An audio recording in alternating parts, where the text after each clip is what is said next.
विभाग द्वारा संस्कृत के छात्रों के लिए उनके हित में शासन के निर्देशानुसार कौशल विकास हेतु यह कार्यक्रम रखा गया है और इसमें बहुत ही सौभाग्य ही इस बात का है कि हमारे मध्य में दो ऐसे व्याख्याता, ऐसे लेक्चरर यहाँ पर उपस्थित हुए जिन्होंने वस्तुतः ही इस क्षेत्र में काम किया हुआ है। वर्तमान परिप्रेक्ष्य में हमारे लिए तकनीकी आवश्यकता, भाषा के साथ संस्कृत का सामंजस्य किस प्रकार हो और ऐसी आवश्यकताओं की वर्तमान परिवेश में संस्कृत के साथ कार्य करने की जरूरत है, इस विषय में भी ये कौशल विकास है। मैं जानती हूँ कि बच्चों के लिए ये काफ़ी कुछ लाभकारी रहेगा और हम सभी संस्कृत वालों के लिए भी लाभकारी होगा। बहुत ही सौभाग्य यह है कि मैम ऑफलाइन के लिए मेरे पास इंजीनियरिंग कॉलेज से आ चुकी हैं।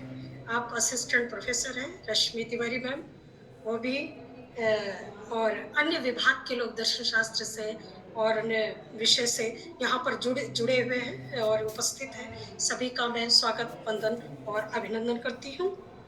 और मैं बहुत ही सूक्ष्म परिचय अभी रमेश पाठक जी द्वारा आपका स्वागत किया गया और हमारे विभाग द्वारा, और मैं सूक्ष्म परिचय डॉक्टर विपिन कुमार झा सर का आप सबके समक्ष में रखूँ। डॉक्टर विपिन कुमार झा केंद्रीय विश्वविद्यालय लखनऊ में सहायक प्राध्यापक पद पर और अन्य प्रशासनिक पद पर अलंकृत हैं। आप के संस्कृत के क्षेत्र में प्रमुख योगदान तकनीकी क्षेत्र को लेकर के है। आप न केवल भारत अपितु वैश्विक क्षेत्र में तकनीकी संस्कृत के साथ काम करते हैं। आपने काफी कुछ कार्य किया हुआ है और मैं उस पर वो न जाकर के आपके अध्ययन के बारे में बताती हूँ, क्योंकि बच्चे इससे प्रभावित होते हैं कि संस्कृत के लोग भी क्या अन्य अध्ययन करते हैं कि नहीं, क्योंकि इस क्षेत्र में इस चीज की आवश्यकता है। आपका विद्या वाचस्पति अर्थात PhD की डिग्री IIT बॉम्बे से है। आप दर्शन शास्त्र निष्णात हैं, JNU जवाहरलाल नेहरू।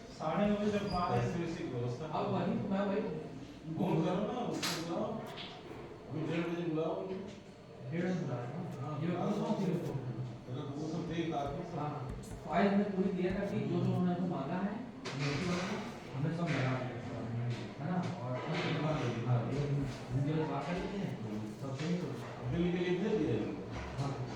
ये ध्वनि नहीं आ रही है इधर से।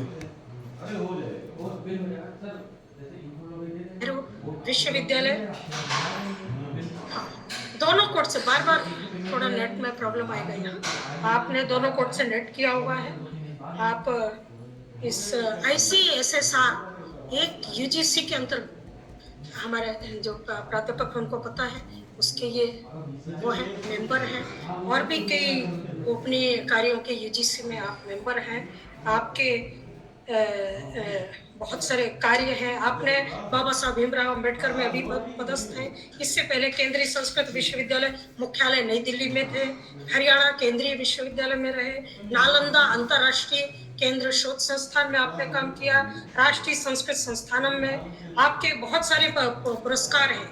मिथिला रत्न सम्मान, सर्वश्रेष्ठ प्रस्तुति, युवा साहित्यकार सम्मान, ST गार्डी पुरस्कार, अन्य भी पुरस्कार हैं। वरीयता पुरस्कारों में आपका हो रहा। आप शोध मार्गदर्शक हैं मैक्सिको, वियतनाम, कंबोडिया आदि देशों के। तो ये जितना सहजता से सर हमें उपलब्ध है, ये हम कहना चाहेंगे कि उतनी सहज सर है भी, सर का व्यक्तित्व भी है। अभी सभी छात्र जब आप सब सुनेंगे सर को तो आपको अनुभव होगा कि सर कितने ऊंचे स्थान पर पहुंच करके भी भारत की एक हस्ती होते हुए भी वो कितने हमारे लिए सहजता से उपलब्ध है।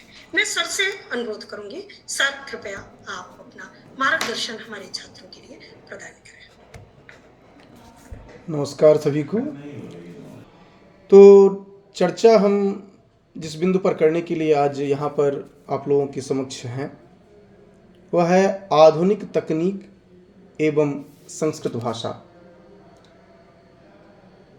हम यहाँ पर प्रारंभ करें उससे पूर्व यहाँ पर समुपस्थित समस्त विद्वत वृंद को प्रणाम करते हुए मूलतया वाग्देवी सरस्वती सभाध्यक्ष और सभा में समुपस्थित आभासिक पटल पर साथ ही साथ वहाँ पर साक्षात जो समुपस्थित हैं उन सभी को हम अभिनंदन अभिवादन करते हैं। परंपरानुसार हम अपने आराध्य देव की अभ्यर्थना के अनंतर इसको प्रारंभ करेंगे। ओम स्मृता पितरुणातपं करुणया हरन्ति नृणाम् मभङ्गुरतनुतनुत्विषां वलयिता शतैर्विद्युताम् कलिन्दगिरिनन्दिनी तटसुरद्रुमालम्बिनी मदीयमतिचुम्बिनी भवतु कापि कादम्बिनी मदीयमतिचुम्बिनी भवतु कापि कादम्बिनी।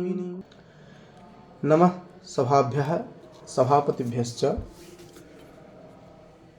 अद्यतनीये कार्यक्रमे अत्र शासकीय ठाकुर रणमत सिंह महाविद्यालयस्य अस्मिन् कार्यक्रमे अहम् अत्र स्वकीय विषयवस्तु स्वीकृत्य समुपस्थितः अस्मि। तत्र आदौ अत्र ये संरक्षिकारूपे वर्तन्ते अर्पिता महाभागा एवमेव समन्वयकत्वेन ये अत्र राराजन्ते एवमेव संयोजकत्वेन अत्र ज्योत्स्ना महोदया वर्तते खलु। समन्वयकत्वेन डॉक्टर SP शुक्ल महाभागः वर्तते एवमेव मुख्य प्रशिक्षिका वर्तते स्मिता महोदया एवमेव अच्युत पांडे महोदयः। अपि च ये अत्र समुपस्थिताः सन्ति प्रत्यक्ष परोक्षतया तेषां सर्वेषाम् अभिवादनं विधाय अहम् अत्र विषयवस्तु रूपे यद् विद्यते तस्य प्रस्तुतीकरणम् अत्र क्रियते। यतोहि अत्र विविध विभागीयाः जनाः वर्तन्ते इति धिया हिंदी भाषायाम् एव अत्र व्याख्यानं भविष्यति। कुत्रचित् यदि समस्या भवति अपेक्षा भवति तत्र अन्यान्य भाषामाध्यमेन तेषां परिष्करणमपि कर्तुं शक्यते। तो यहाँ पर हमने जो विषय वस्तु लिया उसी के अनुरूप हमने यहाँ पर विषय अनुक्रमणिका हमने तैयार की है, जिसमें आप सभी के समक्ष यहाँ पर विषय वस्तु दिख रहा होगा।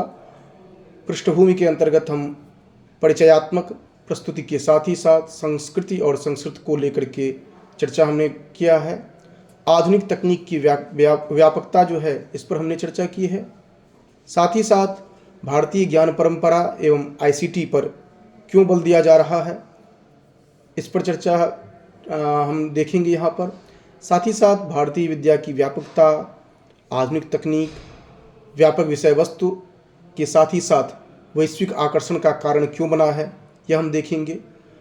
फिर भारतीय ज्ञान परंपरा जो वैश्विक पटल पर जो हम देखते हैं, जिन जिन विषय वस्तुओं के माध्यम से विशेष रूप से यह दृष्टिगत होता है, इन परंपरा को हम G20 के माध्यम से, साथ ही साथ पाश्चात्य संस्कृत विद्वत परंपरा जो एक लंबी रही है उसके माध्यम से, या वैदेशिक जो राजनयिक रहे हैं, इसमें मिसप्रिंट है, राजनयिक जो रहे हैं, साथ ही साथ संस्कृत पत्र पत्रिका है, विश्वविद्यालयों की जो स्थिति है संस्कृत को लेकर के, संस्कृत विज्ञापन है, चलचित्र है, लघुचित्र है, आरेख चित्र है, इसी के साथ ही साथ न्याय संदर्भित जो चर्चाएं हैं, जो मूलभूत ग्रंथों से जो उनके उद्धरण लिए जाते हैं, इसी तरह सिविल सेवा में जो प्रयोग जो पाठ्यक्रम में रखे जाते हैं, साथ ही साथ IIT, IIM, एम्स, इनमें जो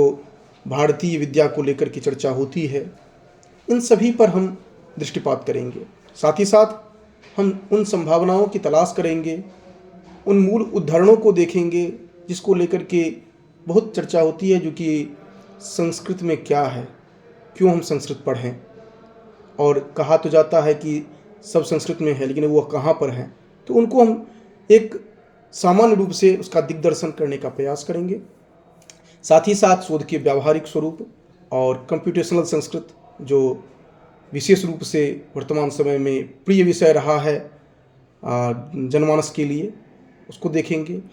फिर इसके साथ ही साथ रोजगार की संभावना तो हम देखते ही हैं, स्वरोजगार की संभावना किस तरह से विकसित की जा सकती है, किस तरह से उसके अवसर विकसित किए जा सकते हैं, इनको देखेंगे। तो ये कुछ हमारे चर्चा के विषय वस्तु यहाँ पर रहेंगे। तो हम प्रारंभ करते हैं अपनी चर्चा को। देखिए, जब हम बात करते हैं भारतीय संस्कृत की, जब भी हम बात करेंगे तो उसे हम भाषा के रूप में नहीं देखते हैं। हालांकि विषय वस्तु जो यहाँ पर दिया गया है संस्कृत भाषा दी गई है, लेकिन यहाँ पर जब भी हम संस्कृत की बात करेंगे तो केवल अन्य भाषाओं की तरह सिर्फ भाषा के रूप में ये नहीं होता है, क्योंकि इस भाषा में निबद्ध असंख्य ग्रंथ हमें दृग्गोचर होते हैं। इसीलिए हम इसको यदा कदा जब चर्चा करते हैं तो संस्कृत भाषा मात्र कह करके संबोधित करते हैं, लेकिन जब भी हम संस्कृत भाषा की बात करते हैं तो उससे भारतीय संस्कृति का द्योतन होता है। इसी तरह जब हम आधुनिक तकनीक की बात करते हैं तो समस्त विश्व जो है हमारे समक्ष होता है। अब समस्या यह है कि इसको इन दोनों का समन्वयन कैसे हो, और जब तक ये समन्वयन नहीं होगा तब तक समस्या के रूप में हमें दिखेगा, और समन्वयन एक बार हो जाता है उसके बाद यहाँ पर समस्या नाम की चीज़ नहीं रहेगी, क्योंकि वही हमारे लिए संसाधन के रूप में परिवर्तित हो जाता है। तो इस तरह हम लोगों ने देखा जो कि संस्कृत जो है वह भारतीय संस्कृति पर आश्रित है। वह किस तरह से, तो वाइस वर्सा इस तरह देख सकते हैं, जो कि भारतीय संस्कृति जो है वह भारतीय ज्ञान परंपरा से संपृक्त है। इसके लिए आपको विषय वस्तु अर्थात तत्त ग्रंथों के बारे में जानना होता है जो संस्कृत भाषा में निबद्ध है। इस कारण से आप कहते हैं जो संस्कृत भाषा का अध्ययन किया जा रहा है, और संस्कृत भाषा का जब आप अध्ययन करते हैं तो इन सभी से आप परिचित होते हैं। ये मूलभूत जो बात है वो आपको ध्यान में रखना चाहिए। अब हम चर्चा करेंगे जो कि ये आधुनिक तकनीक की बात जो करते हैं, इसकी व्यापकता को देखेंगे। इसकी व्यापकता इस दृष्टि से आप समझ सकते हैं जो कि हमारा एक क्षण जो है वह आज तकनीक के बिना हम कल्पना नहीं करते हैं। ये अतिशयोक्ति लग रहा होगा, लेकिन आप जब देखेंगे जो कि जब 1982 में इंटरनेट को इंट्रोड्यूस किया गया था, उसके बाद से अगर देखा जाए ये डाटा जो दिया गया है वह 2019 से 2023 के मध्य कैलकुलेट किया गया था। एक प्रामाणिक सोर्स से ये इसको लिया गया है। आप समझ सकते हैं जो कि हमारे एक व्यक्ति के संदर्भ में कनेक्टेड डिवाइस की संख्या दिनानुदिन कितनी बढ़ती जा रही है। सामान्य रूप से कहते हैं हम जो कि अनुपातिक दृष्टि से अगर चर्चा करें तो एक व्यक्ति पर लगभग 15 डिवाइस जो है वह कनेक्टेड है, और ये दिनानुदिन बढ़ता ही जा रहा है। क्योंकि आप जानते हैं जो कि जब आप विकसित भारत की भी बात करते हैं तो वह इनर्जी के भाषा में उसको बताया जाता है, जो कि जितना कंजम्पशन एक व्यक्ति कर रहा है उस दृष्टि से उसका आकलन होता है। अब आप देखते हैं जो कि हमारा समाज जो है वह तकनीक से पूर्ण रूप से इंटीग्रेटेड हो गया, अर्थात एकदम अनुसूत होकर के आगे चल रहा है। लेकिन इसमें हम एक चीज़ भूल जा रहे हैं जो कि दो टर्म आते हैं, एक आते हैं टेक्नोसेवी, एक आता है टेक्नो स्मार्ट। टेक्नो से भी यह है जो कि हम जानते हैं तकनीक के विषय में, लेकिन उसका उपयोग नहीं करते हैं उतना। लेकिन जब आप तकनीक का अधिकतम प्रयोग करते हैं, उसका यूटिलाइज अधिकतम करते हैं, वही आपको उस दृष्टि से स्मार्ट बनाता है। जैसे उदाहरण के लिए आपने लैपटॉप ले लिया और लैपटॉप का प्रयोग आप कर रहे हैं केवल मूवी देखने के लिए, या केवल वर्ड MS ऑफिस है, वर्ड का प्रयोग करते हैं कुछ लिखने के लिए मात्र। आपके पास अनंत गजट है उसमें, लेकिन वो गजट को आप प्रयोग न करके आप केवल एक सामान्य जानकारी रखते हुए अपना सामान्य जानकारी केवल रखते हैं, लेकिन उसका प्रयोग नहीं करते हैं। तो वस्तुतः मूलभूत यह है कि व्यवहार में ये आना चाहिए, तभी जाकर के वो टेक्नो स्मार्ट की बात आती है। इस दृष्टि से ये जो एक चित्र के माध्यम आरेख ये फिगर के माध्यम से दिखाने का प्रयास किया गया है वो है कि एक जो वहाँ पर कहते हैं ना स्थानोड़म भार हाड़ किला हो, तो उसी तरह यहाँ पर अगर आप केवल जानते मात्र रहते हैं तो यहाँ पर तो ज्ञान है भी आपको, लेकिन वो ज्ञान भी यहाँ पर भार स्वरूप हो जाता है क्योंकि वो व्यवहार में नहीं आ पाता है। इसके साथ साथ अभी लेटेस्ट हमने ये 2022 का ये डाटा लिया है जो कि मोबाइल फ़ोन यूजर्स की दृष्टि से अगर देखा जाए भारतवर्ष को तो विश्व में द्वितीय स्थान पर पहुंच चुका है। लेकिन हम कितना उसका उपयोग करते हैं, मोबाइल फ़ोन एक होता है, हम उसके बारे में कितनी जानकारी रखते हैं, उसका कितना उपयोग कर पाते हैं। अब प्रश्न उठता है जो कि ये सब तो हमने समझ लिया, इतनी महत्ता इसकी है, अब इसका भारतीय विद्या से क्या संबंध है और भारतीय विद्या का ICT से क्या संबंध है। तो ये इस पर जो बल दिया जाने लगा उसकी क्या ज़रूरत क्या आन पड़ी। इतना तो पहले जितनी बात थी वो पहले से भी थी और आज भी है। तो इसकी दृष्टि से यह है कि जब आप अलग अलग समय में परिवर्तन होता रहा है, लेकिन NEP 2020 की बात जब आती है उस समय में एक आधारभूत परिवर्तन हमें दिखाई पड़ता है। उसमें मूल रूप से जो बातें आती है वो नैतिकता को लेकर के आती है। आप परिवार में होते हैं, परिवार से आगे बढ़ते हैं, समाज में जाते हैं, समाज से आगे बढ़ते हैं, आप उसी में अध्यवसाय केंद्र आदि को देखते हैं, उसके बाद आप राष्ट्र के बारे में चिंतन करते हैं। ये वृक्ष के रूप में एक आप देखते हैं जो कि परिवार में आपको भावनात्मक जो विकास है वह होता है, अपने सगे संबंधियों के साथ, अपने माता पिता के साथ, भाई बहन के साथ आप होते हैं। आगे बढ़ते हैं, समाज में आते हैं जहाँ पर कि कर्तव्य की शिक्षा दी जाती है, क्या करना है क्या नहीं करना है। साथ ही साथ आप जब अध्यवसाय केंद्र, वो विद्यालय हो, महाविद्यालय हो, विश्वविद्यालय हो, वहाँ पर आप जाते हैं तो वहाँ पर ज्ञान, अनुशासन और सद्भाव ये आपको बताया जाता है। और यही समग्र रूप से हमारे राष्ट्र के उत्कर्ष के लिए आवश्यक होता है। आप एक नागरिक तब कहे जाते हैं और इसके लिए राष्ट्रमंगलम आप लोग सभी जानते हैं, जो संस्कृत के छात्र होंगे। आप ब्रह्मण ब्रह्मणो ब्रह्मवर्चसी, यह जो राष्ट्रमंगल कहा गया है उसमें सब व्यापक स्तर पर सब कुछ ये बताया गया है। तो ये जो प्रारंभ हुआ इसमें ये हो गया क्योंकि हम लोग जो भी अध्ययन कर रहे हैं उसका जो ज्ञान हो रहा है वो हमारे आचरण में आ रहा है या नहीं आ रहा है, और आ रहा है तो समस्त विश्व तक वह पहुंचना चाहिए।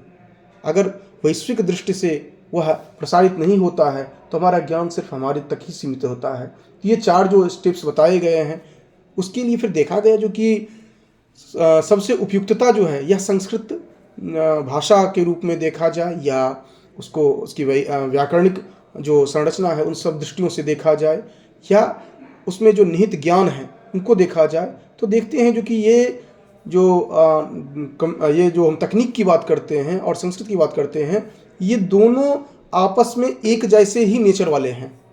जैसे दोनों को ही देखेंगे जो कि एक फंडामेंटल जो लॉ है, नियम है, उससे वो गवर्न होते हैं, उससे वो अनुशासित होते हैं। दोनों ही आगे उन्नति के लिए निरंतर सन्नद्ध रहने वाले हैं, वो तकनीक की बात करें या संस्कृत की बात करें।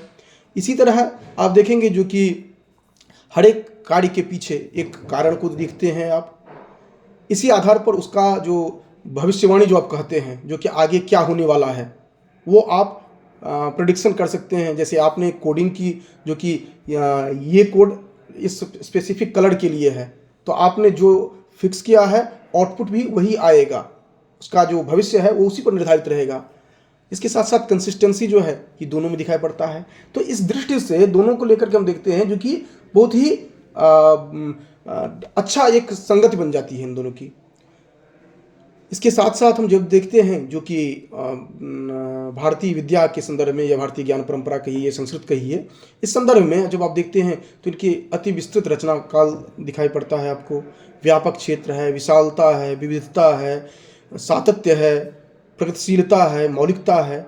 इन सब को आप चिरकाल तक संरक्षित करने के लिए और अल्प समय में अधिकतम व्यक्तियों तक इसको पहुंचाने के लिए, इस ज्ञान को प्रसारित करने के लिए, इसका यूटिलाइज करने के लिए, इसमें जो निहित ज्ञान है वह हमारे व्यवहार में किस तरह से आ सके, उससे हम कैसे लाभान्वित हों, इसके लिए तकनीक की आवश्यकता हो जाती है।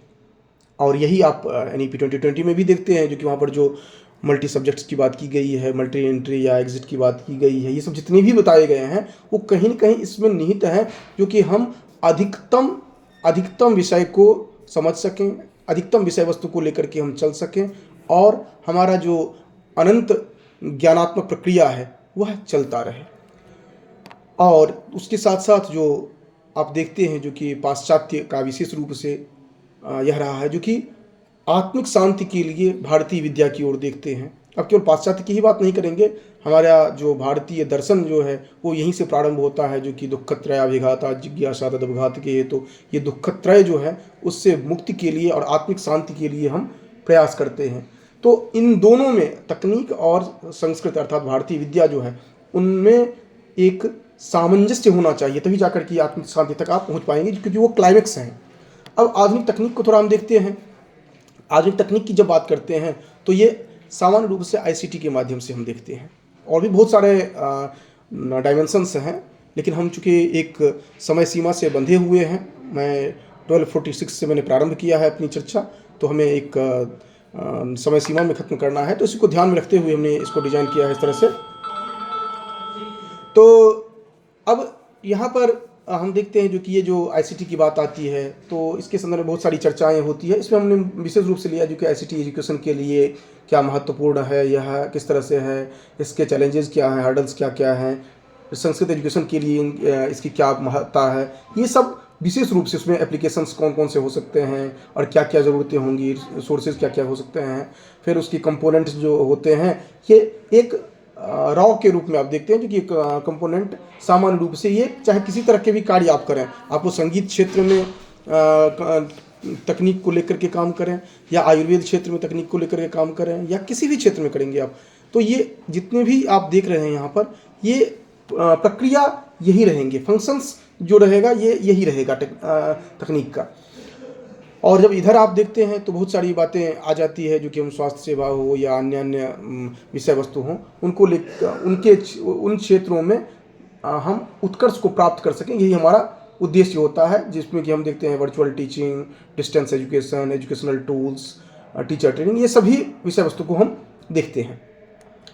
अब इसके बाद हम जो आगे बढ़ रहे हैं तो भारतीय विद्या को देखने का प्रयास कर रहे हैं, क्योंकि हमारा एक जो चर्चा जो हम कर रहे हैं तो एक क्रमबद्धता के साथ होना चाहिए। अभी हम जो देख रहे थे, अभी तकनीक को लेकर देख रहे थे उसकी व्यापकता किस तरह से है, अब हम देख रहे हैं जो कि भारतीय विद्या की व्यापकता किस तरह से है। और ये हैफेजार्ड मोड में नहीं है, ऐसा नहीं है कि यादृच्छिक रूप से जो आप चाहेंगे, जहाँ से जो आप चाहेंगे वहाँ से आप कलेक्ट कर लेंगे।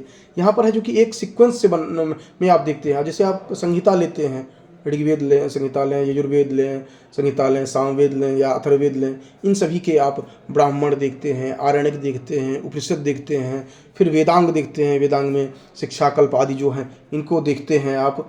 और ये जितने भी आप देख रहे हैं, शिक्षा की बात हो, कल्प की बात हो, इनमें असंख्य ग्रंथ हैं।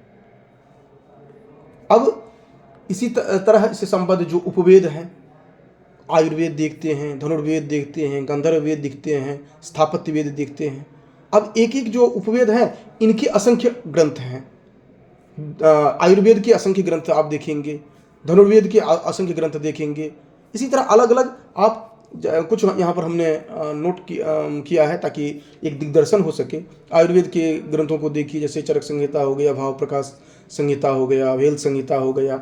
इस तरह कुछ ग्रंथों को यहाँ पर दिखाने का प्रयास किया गया है। इसी तरह आयुर्वेद के संदर्भ में और भी बहुत सारे ग्रंथ हैं जिनको देखा जा सकता है इस क्रम में। इसी तरह धनुर्वेद से संदर्भित जो कुछ ग्रंथ हैं, इसी तरह गंधर्व वेद से संदर्भित कुछ ग्रंथों को आप देख सकते हैं। स्थापत्य वेद से संदर्भित, जो हम आजकल आर्किटेक्ट की बात करते हैं, वास्तुशास्त्र की बात करते हैं, तो इन ग्रंथों को देखा जा सकता है। ये हम कुछ केवल दिग्दर्शन मात्र के लिए दिखा रहे हैं। इस तरह असंख्य ग्रंथ हैं जो उपलब्ध हैं, और उन कई ग्रंथ तो इस तरह हैं जो कि आप काल कवलित हो चुके हैं, हमारे समक्ष हैं ही नहीं। तो ये एक बहुत ही महत्वपूर्ण बिंदु हो जाता है, जो कि हम सबको, चाहे आप जिस फील्ड से हैं, आप यहाँ पर कोई भौतिक विज्ञान से संदर्भित होंगे, कोई रसायन विज्ञान से संदर्भित होंगे, कोई यहाँ पर कला से संदर्भित होंगे, कोई संगीत आदि से संदर्भित होंगे, जिस फील्ड से भी आप हैं, आपको भारतीय विद्या के मूल में जाकर के देखना चाहिए जो कि आपकी निधि क्या है, और उसके आधार पर आप मल्टीडिसिप्लिनरी जो रिसर्च है, शोध है, वो किस तरह से आप कर सकते हैं, अपने छात्रों को प्रेरित कर सकते हैं किस तरह से, क्योंकि जितना हम देख रहे हैं उसका 0.1% भी नहीं है जिस पर कि शोध हुआ हो। तो ये तो अभी तक हो गया जो कि हम एक क्रम जो देख रहे थे। उसके बाद देखते हैं जो कि व्याकरण की परिपाटी को हम देखते हैं, तो पाणिनि से पूर्व और पाणिनि का समय, उसके बाद फिर जो भाषा दर्शन के संदर्भ में अन्य अन्य चिंतन हुए हैं उनको देखते हैं। क्लासिकल लिटरेचर में आएंगे तो आप पुराण को देखते हैं, रामायण महाभारत, और ये महाकाव्य को देखते हैं, रामायण महाभारत पुराण, इनको देखते हैं। इसके साथ ही साथ और भी क्लासिफाइड आप कर सकते हैं जो कि कोर्ट एपिक्स होंगे, डिवोशनल एडिक्स होंगे, इस तरह असंख्य, ये 2-4 हमने विभाजन करके यहाँ पर दिखाने का प्रयास किया है। इस तरह असंख्य आप देखेंगे उनको। इसी तरह इसको जब आप साइंटिफिक लिटरेचर के रूप में देखने का प्रयास करेंगे, क्योंकि ग्रंथ जो भी हैं उनके अलग अलग डिसिप्लिन हो सकते हैं। जैसे म्यूजिक से संदर्भित अलग अलग ग्रंथों में हो सकता है जो कि संपूर्ण ग्रंथ म्यूजिक के हो सकता है जो कि किसी ग्रंथ में म्यूजिक का एक प्रभाग दिया गया हो, एक विषय वस्तु थोड़े से पोर्शन में दिया गया हो। इसी तरह कामसूत्र के संदर्भ में आप देख सकते हैं प्रोसोडी, छंद शास्त्र को लेकर के, लेक्सिकोग्राफी, इस तरह बहुत सारे फील्ड हैं जिनको आप देख सकते हैं जो भारतीय विद्या से संदर्भित अलग अलग विषय वस्तुओं को बताते हैं। अब महत्व इस दृष्टि से भी बढ़ जाता है क्योंकि ये जो जितने भी हमारे प्राचीन ग्रंथ हैं वे सभी सामान्य रूप से संस्कृत में लिखे गए हैं। कुछ प्राकृत पाली में भी आप देखेंगे, लेकिन मूल रूप से संस्कृत में लिखे गए हैं, जिनमें इतना विषय वस्तु छुपा हुआ है जिस पर अनंत काल तक शोध कार्य किया जा सकता है, और उन शोध के माध्यम से आप कुछ विशेष अपने राष्ट्र के लिए, विश्व के लिए आप दे सकते हैं। इसी तरह आपने देखा जो कि सिस्टम ऑफ फिलॉसफी जो है, जो कि अलग अलग जो डिसिप्लिन देखते हैं, इसमें आस्तिक नास्तिक आदि की चर्चा करते हैं। हालांकि सब अलग चर्चा है, क्योंकि आप 13वीं सेंचुरी में देखेंगे सर्वदर्शन संग्रह आचार्य माधव का है, वहाँ पर आप देखेंगे क्योंकि 16 दर्शनों की बात करते हैं वो, और उनके जो कमेंट्री जो किया गया है सरगंगानाथ झा के द्वारा, उसके जो प्रीफेस आप पढ़ेंगे तो वहाँ पर चर्चा है कि उससे पूर्व इससे भी अधिक डिसिप्लिन रहे थे, लेकिन वो वर्तमान में उपलब्ध नहीं है। उसके बाद हुआ जो कि नास्तिको वेद निंदका, इस तरह कह करके दो किया गया जो कि आस्तिक और नास्तिक। फिर चारवाक बौद्ध जैन को नास्तिक के अंतर्गत रख दिया गया, और आस्तिक के अंतर्गत जो यह 6 हैं सांख्य योग न्याय वैशेषिक और मीमांसा तथा वेदांत को रखा गया। लेकिन उसके भी फर्दर डिवीजन हुए। अब द्वैत ही है, ये वेदांत ही है, तो वेदांत के अलग अलग संप्रदाय हो गए। तो इस तरह आप देखते हैं जो कि अनंत संप्रदाय प्रारंभ से रहे हैं, जिसको कि अलग अलग तरह से बांटा जाता रहा है। अब आस्तिक क्या है, नास्तिक क्या है, ये अपना अलग डिबेट का इशू है, तो उस पर हम नहीं जाएंगे। इसके बाद हम देखते हैं कि जब तकनीक का, अब आपने तकनीक के संदर्भ में भी देख लिया था, और भारतीय विद्या की जो ग्रंथ हैं उनका भी एक हायरार्की जो है लगभग आपने देख लिया था। अब यह है कि तकनीक का उपयोग किस तरह से होता है। तो तकनीक के उपयोग के लिए देखते हैं जो कि जितने भी हमारे दैनंदिन जीवन से संबद्ध जितने भी विषय वस्तु हैं, हर एक में तकनीक का उपयोग होता है। चूँकि हम यहाँ पर संस्कृत को लेकर के चर्चा कर रहे हैं, इसीलिए हम एजुकेशन के फील्ड में हम बात कर रहे हैं। और एजुकेशन में भी अगर देखेंगे तो अलग अलग अनंत कार्य हैं जो कि एजुकेशन की बात हम जब कर रहे हैं, वो संस्कृत की ही बात क्यों ना करें या किसी भी विषय को लेकर करेंगे, तो तकनीक की स्वीकृति जो है वो आपको देनी होगी, क्योंकि वह आपके लिए बहुत ही महत्वपूर्ण विषय वस्तु रहेगा, क्योंकि उसके बिना कार्य नहीं हो सकता है। मध्य में एक बार हम आप लोगों से जानना चाहेंगे जो कि हमारी आवाज़ और स्लाइड क्लियर है, एक कोई कंफर्म करेंगे? आवाज़ और स्लाइड क्लियर है मेरा? जी सर, ठीक क्लियर है। ठीक ठीक, अस्तु। तो ये हम देख रहे हैं यहाँ पर अलग अलग हम विषय वस्तु देख रहे हैं, जो कि व्यापार हो, हेल्थ केयर हो, या अन्य जितने भी हैं, इनका इनमें से एक हम अगर एजुकेशन मात्र को लेते हैं तो एजुकेशन में कहाँ कहाँ किस विषय वस्तु के संदर्भ में आपको क्या क्या ज़रूरत है, ये आपको दिखाया गया।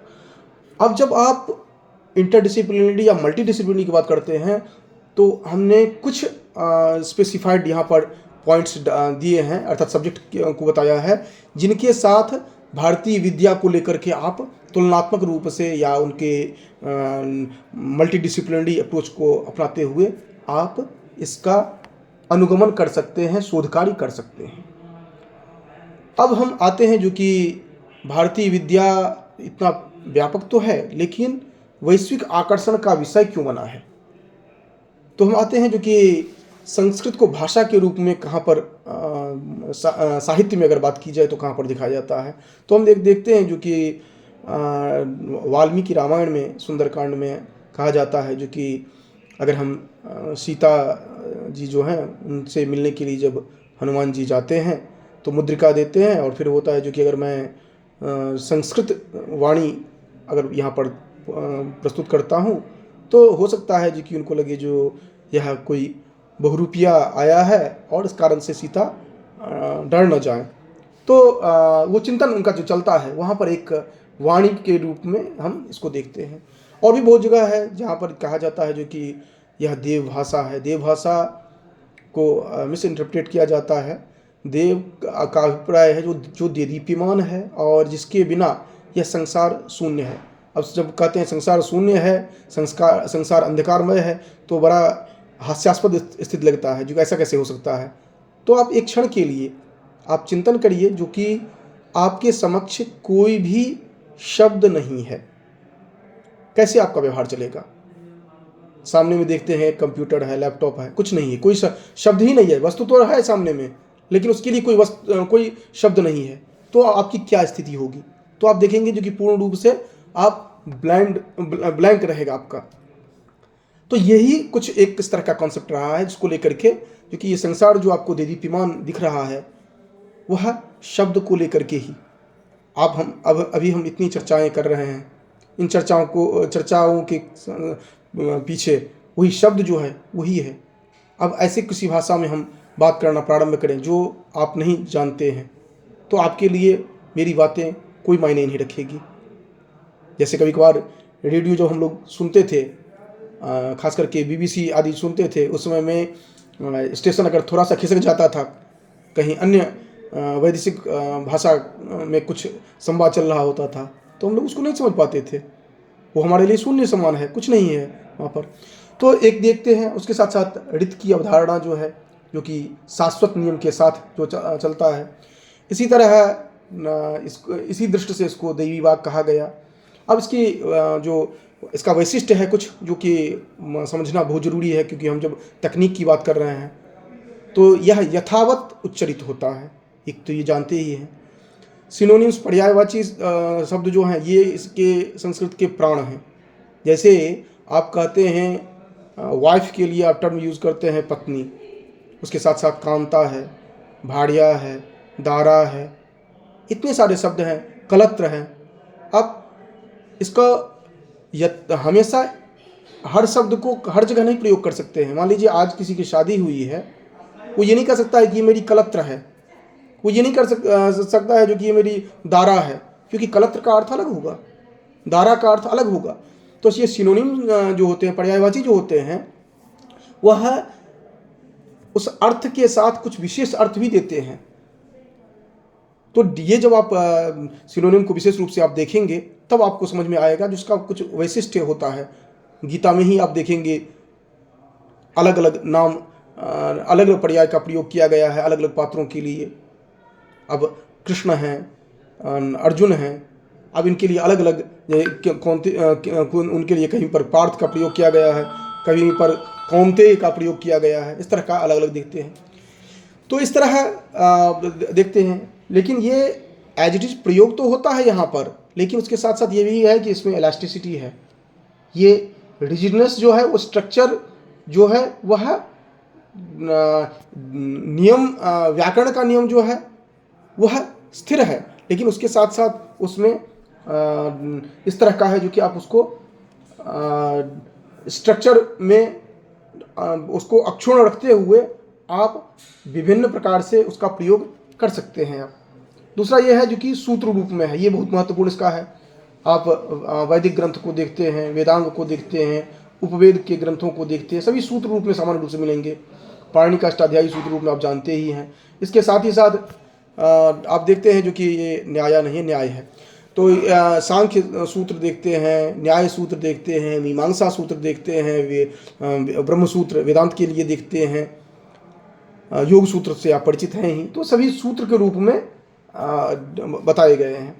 अब इसके बाद आप देखते हैं जो कि भारतीय ज्ञान परंपरा जो है, जब वैश्विक परिदृश्य में इसको स्थापित किया गया तो हमारे दैनंदिन जीवन में भिन्न भिन्न संस्थाएं जो हैं, इसके साथ साथ जो अन्य महत्वपूर्ण संस्था रहे हैं, IITs, IIM, इन सब में इनकी अन्युति की गई है। आपको यह दृश्य पूर्ण रूप से ध्यान में होगा ही जब G20 के माध्यम से भारत एक महाशक्ति के रूप में, ये G20 ग्रुप के जो जितने भी राष्ट्र थे और इसके साथ साथ और कुछ महत्वपूर्ण संस्थाओं को इसमें इंक्लूड किया गया था, जिसके कारण जिनके समक्ष भारत को एक शक्ति के रूप में दिखाया गया हो। और वो शक्ति किस तरह से रही, क्योंकि उसमें वैशिष्ट्य था जो कि हमारी जो निधि रही है, हमारा जो भारतीय विद्या की बात रही है, उसको लेकर के था। इसके साथ ही साथ आप संस्कृत के संदर्भ में प्रमुख पाश्चात्य विद्वान जो हैं, उनका जो कार्य रहा है वह हम सर विलियम जोन्स से प्रारंभ करते हैं और आगे निरंतर चलते चले जाते हैं। उनके जो शिष्य प्रशिष्य आदि रहे हैं, जो आगे हम जब कंप्यूटेशनल की बात करेंगे अभी यहाँ पर, वहाँ पर हम बताएंगे नॉर्म चॉम्स्की होते हुए जो हम कंप्यूटेशनल लिंग्विस्टिक्स में आते हैं। इसी तरह जो विदेशी प्रमुख राजनयिक रहे हैं, उनका जो संस्कृत के संदर्भ में योगदान रहा है। प्रमुख संस्कृत पत्र पत्रिकाएँ जो रही हैं, मैं यहाँ पर कुछ नाम दिया है मैंने यहाँ पर, लेकिन हम जो हाईलाइट कर रहे हैं वो सिर्फ है जो कि ये पत्र पत्रिकाएँ जो हैं, या ये राजनयिक की बात जो की गई है, या यहाँ पर संस्कृत के विद्वानों की जो बात की गई पाश्चात्य की, ये हम हाईलाइट करना चाह रहे हैं, क्योंकि संस्कृत सिर्फ और सिर्फ भारत के किसी एक विशेष प्रांत या विशेष वर्ग या विशेष क्षेत्र या विशेष भाषा से संबद्ध नहीं है।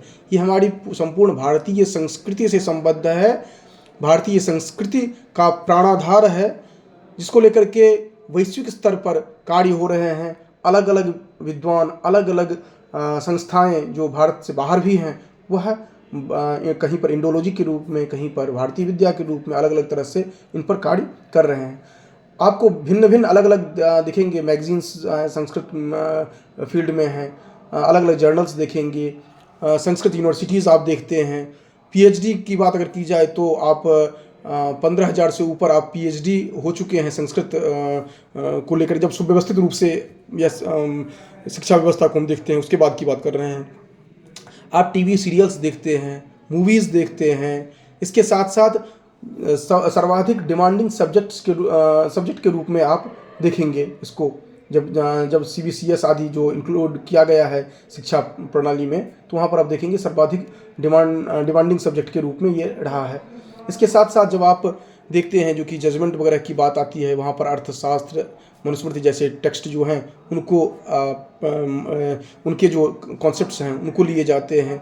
इसके साथ साथ सिविल सर्वेंट्स जो हैं वहाँ उनके लिए यह एक नैतिकता की जब चर्चा होती है, जैसे उदाहरण के लिए एक पाठ्यक्रम में आप देखते हैं सुकना सोपदेश की बात की जाती है, या फिर अन्य जब उनको ट्रेनिंग दी जाती है उस समय में उनकी नैतिकता किस तरह हो।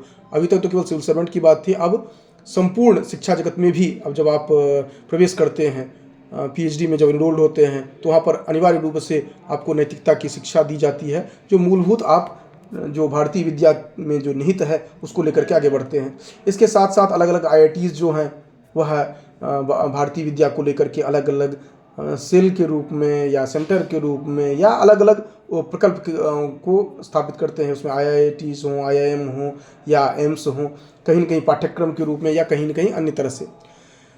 बहुत बार चर्चा होती है नासा को लेकर के, तो नासा डायरेक्ट संस्कृत को लेकर के चर्चा वहाँ पर नहीं हम देखते हैं उसकी वेबसाइट को पर, लेकिन हम जो उनके कंटेंट हैं उनको लेकर के जब विश्लेषण आप करते हैं, जैसे हमने यहाँ पर एक लिंक दिया है, इसको आप देखेंगे तो वहाँ पर साउंड क्लाउड जो है वो उसके माध्यम से वहाँ पर प्रस्तुत किए हैं, जो कि सूर्य का स्पंदन जो होता है, वहाँ जो वाइब्रेशन होता है, उस वाइब्रेशन का जो ध्वनि जो है वह यथावत ओम के सदृश है। हालांकि नासा इसको क्लेम नहीं करता है, इसीलिए मैं केवल नासा का नाम नहीं ले रहा हूँ, मैं डायरेक्ट उसका जो वेबसाइट जो है वो मैं यहाँ पर उद्धृत किया मैंने, क्योंकि नासा का नाम लेकर के हम बहुत कुछ बातें करते हैं, वस्तुतः हमें उस प्रमाण की ज़रूरत नहीं है। हम जो है वो साक्ष्य यथावत हम रखें, वो जहाँ जा करके आप जाइए, आप स्वयं सुनिए उस ध्वनि को और आप खुद रियलाइज़ करिए जो कि ये कौन सा ध्वनि है।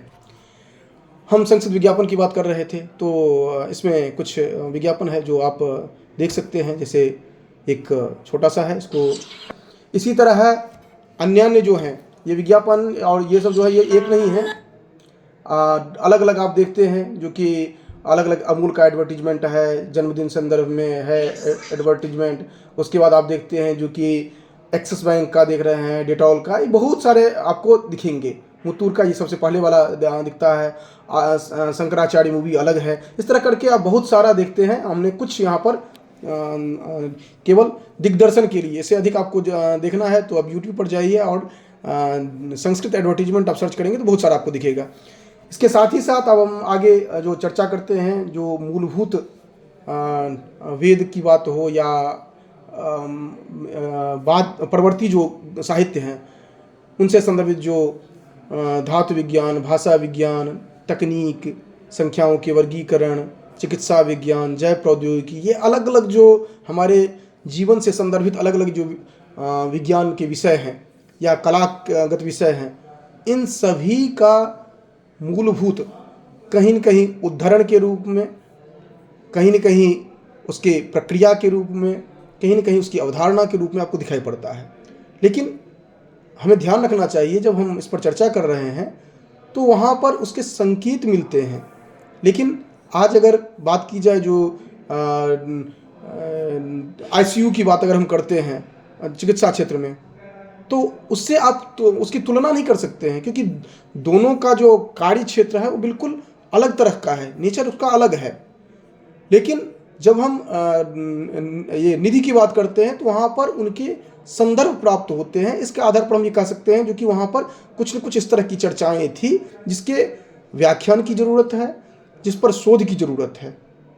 तो इसमें हम जो आवेग के साथ जो चर्चा करने की बात होती है उससे थोड़ा हमें बचना चाहिए। हमें ध्यान ये रखना चाहिए जो विषय वस्तु हैं उनको हम स्पष्ट रूप से दिखाएं, तब उस पर चर्चा करें।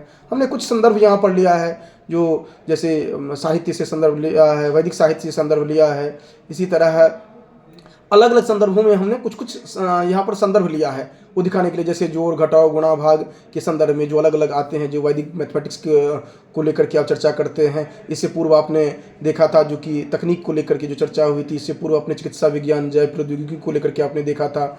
इसी तरह आप देखेंगे जो कि घातांक आदि की बात जो होती है उसके संदर्भ में जो रेफरेंस दिया गया है, धातु विज्ञान को लेकर के जो बातें, इस तरह बहुत सारे आपको मिलेंगे। ये केवल मैं कुछ केवल दिग्दर्शन में कर रहा हूँ जिसको लेकर के आप चर्चा कर सकते हैं, उसको चिन्हित करके उस पर कार्य कर सकते हैं। क्योंकि एक एक टॉपिक जो है, एक एक स्लाइड जो है, ये अपने आप में एक संपूर्ण लेक्चर के लिए है। उसका दर्शन परंपरा देखते हैं। अब जैसे इधर देखते हैं ग्रंथ भगवद गीता लेते हैं, तो भगवद गीता केवल एक धर्म ग्रंथ के रूप में हम नहीं देखते हैं।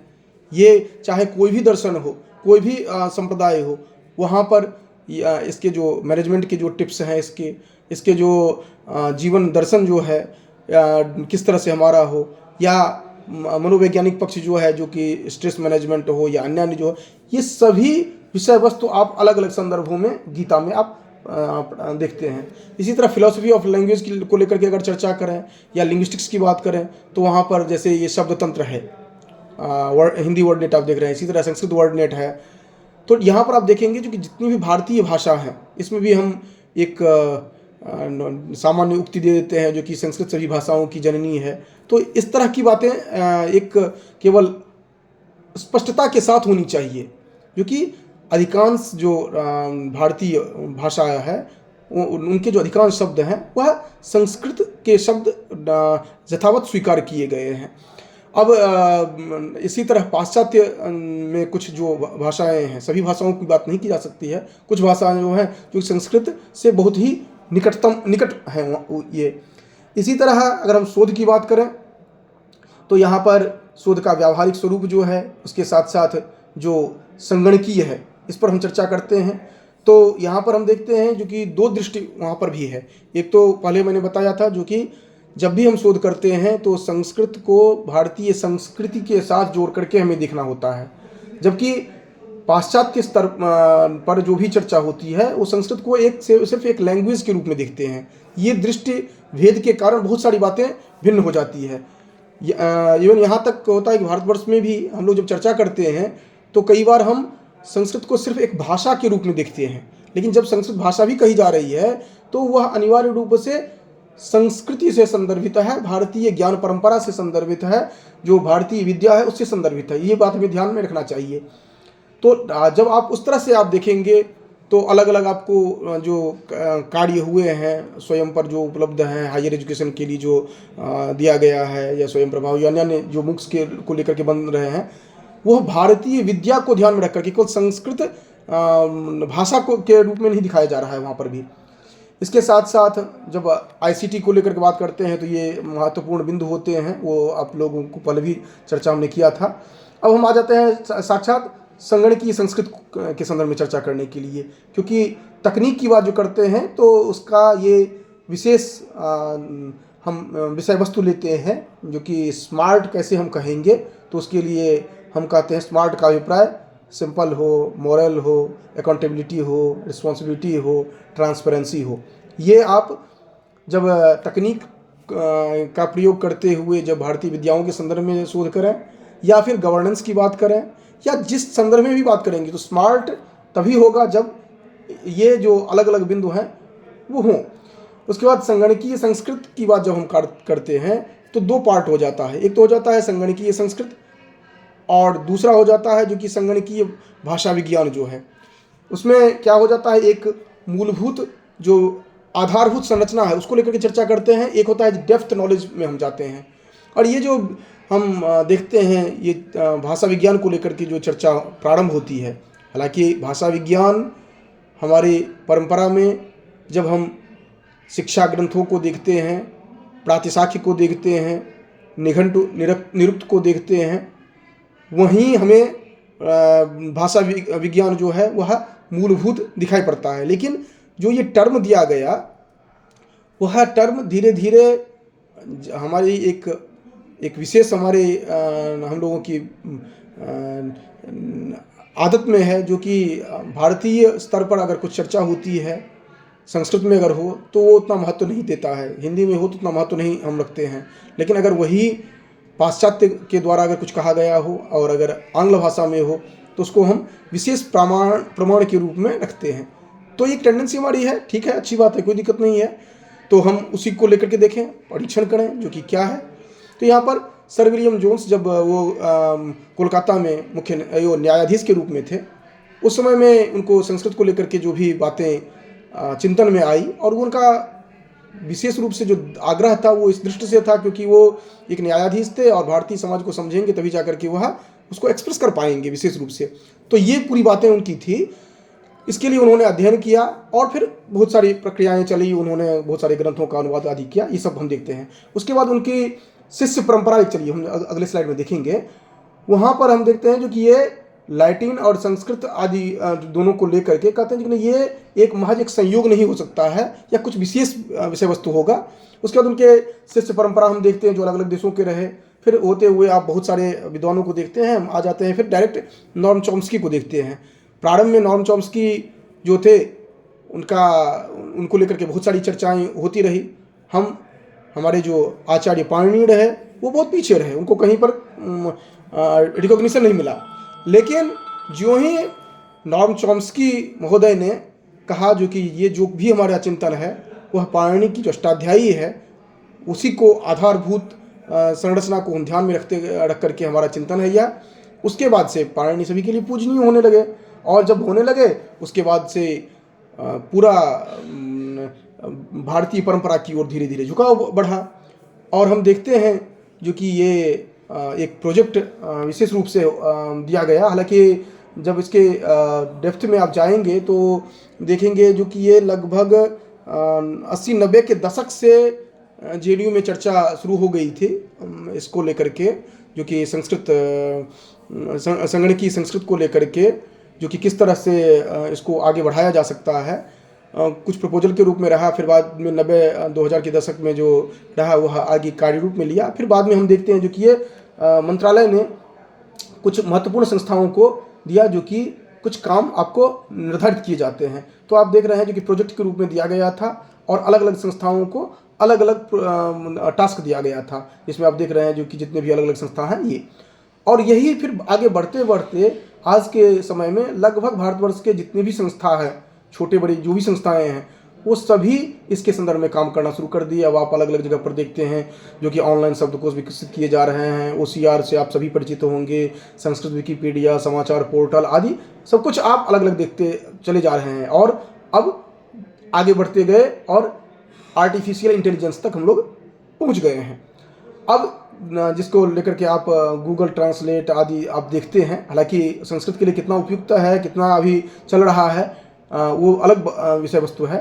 लेकिन एक फ़ायदा इससे ज़रूर हुआ क्योंकि जितने भी अलग अलग संस्थान थे वो संस्थान मिलकर के उन्होंने क्या किया कि अलग अलग अपने प्लेटफॉर्म पर अलग अलग प्रकल्पों को विकसित किया। जैसे आप IIT कानपुर वेबसाइट पर चले जाएं तो वहाँ पर आपको रामायण आदि जो ग्रंथ हैं वो दिख जाएंगे। IIT बॉम्बे में संस्कृत वर्डनेट, हिंदी वर्डनेट आदि दिख जाएंगे। इसी तरह हैदराबाद का जो संसाधनी है वह आप वहाँ पर जाकर के आप बहुत कुछ देख पाएंगे। इसी तरह असंख्य इस तरह के वेबसाइट्स आपको मिलेंगे जहाँ पर अनंत विषय वस्तु आपको संस्कृत भारतीय विद्या से संदर्भित है।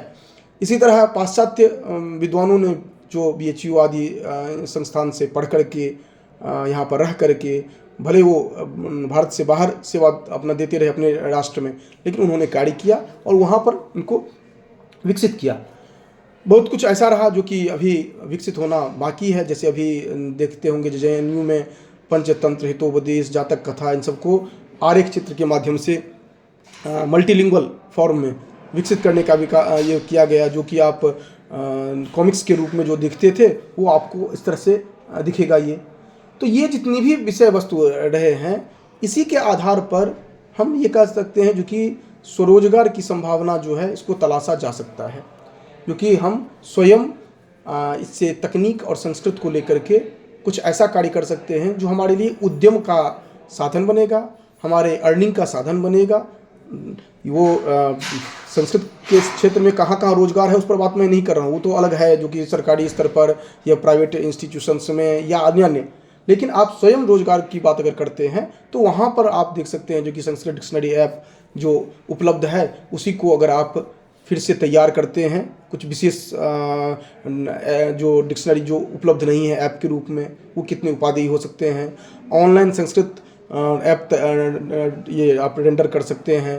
इसी तरह उसको APK के फॉर्म में डेवलप करके आगे जा सकते हैं। आप जो प्रस्तुत करते हैं जो भी विषय वस्तु आपका, वह PPT के फॉर्म में एक अट्रैक्टिव डायग्राम के साथ, एनिमेशन के साथ आप प्रस्तुत कर सकते हैं। Online Sanskrit learning TV program render किया जा सकता है, बनाया जा सकता है। इस तरह से एनिमेटेड शॉर्ट स्टोरी को ये किया जा सकता है, जैसे बाल कथा को लेकर के या अन्य को लेकर के किया जा सकता है। संस्कृत कॉम्पिटिटिव एग्जाम्स के लिए ऐप डेवलप किया जा सकता है। मशीन ट्रांसलेशन पर तो बहुत सारे कार्य हो ही रहे हैं, उसमें आप कोई टूल बना करके आप उसको डेवलप कर सकते हैं। जैसे हमने PhD के दौरान OTAS हमने निर्मित किया, ऑनलाइन तत्सम एनालाइजिंग सिस्टम फॉर हिंदी। इस तरह आप बहुत सारे टूल्स डेवलप कर सकते हैं। इसी तरह शास्त्रीय टेक्स्ट जो है वो सर्चेबल फॉर्मेट में, जैसे इतने सारे अलग अलग डिसिप्लिन हैं। अब मान लीजिए दर्शन ही है, दर्शन के असंख्य ग्रंथ हैं। अगर एक कोई प्लेटफॉर्म इस तरह का आप तैयार कर लें जिसमें केवल ग्रंथ, ग्रंथकार और कहाँ से प्रकाशित हुआ इसकी लिस्टिंग हो, कोई टाइप करे तो और से संदर्भ जितने भी उस डिसिप्लिन के हैं वो मिल जाए। केवल एक क्षेत्र की बात मैं कर रहा हूँ, केवल आप संगीत क्षेत्र का ही अगर तैयार कर लिया आपने, आप आयुर्वेद क्षेत्र का ही तैयार कर लिया तो कितना महत्वपूर्ण वो हो जाएगा।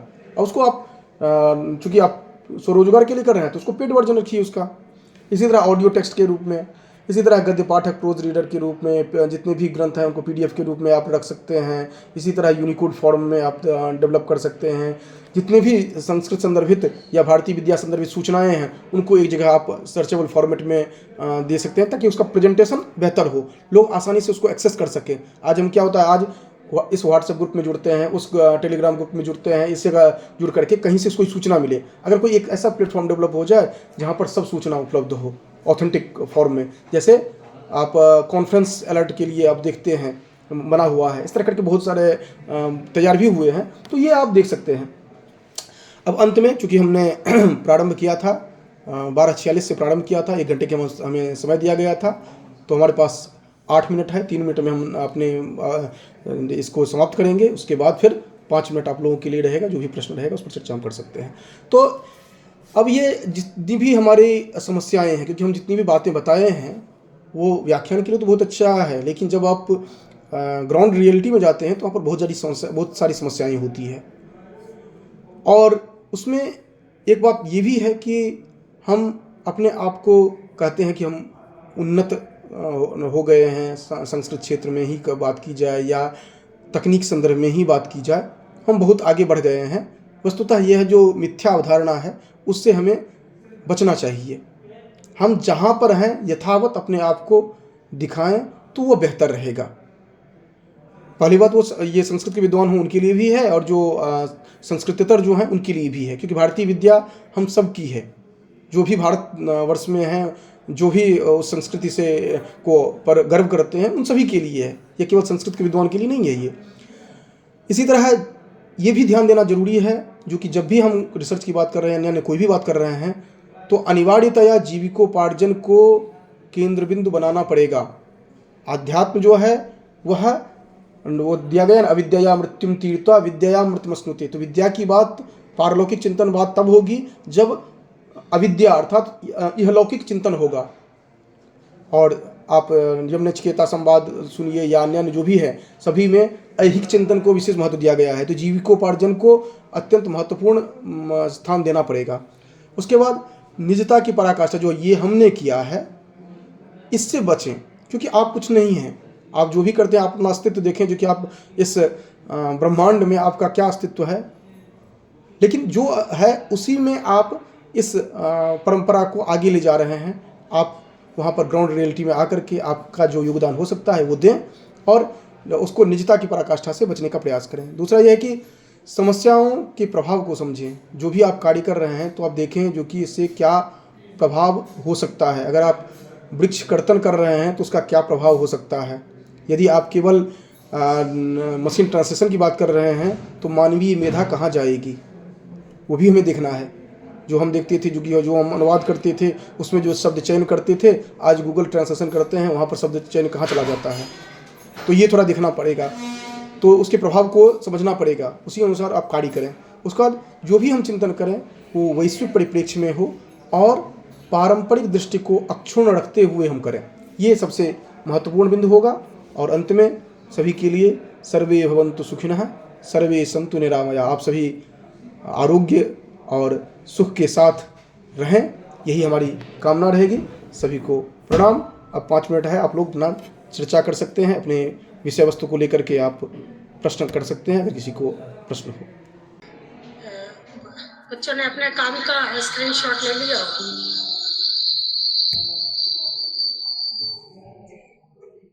बहुत अच्छा है, सबसे महत्वपूर्ण वही है। स्क्रीनशॉट रख करके पूरा गैलरी भरना है, लेकिन उसको नोट भी करना है।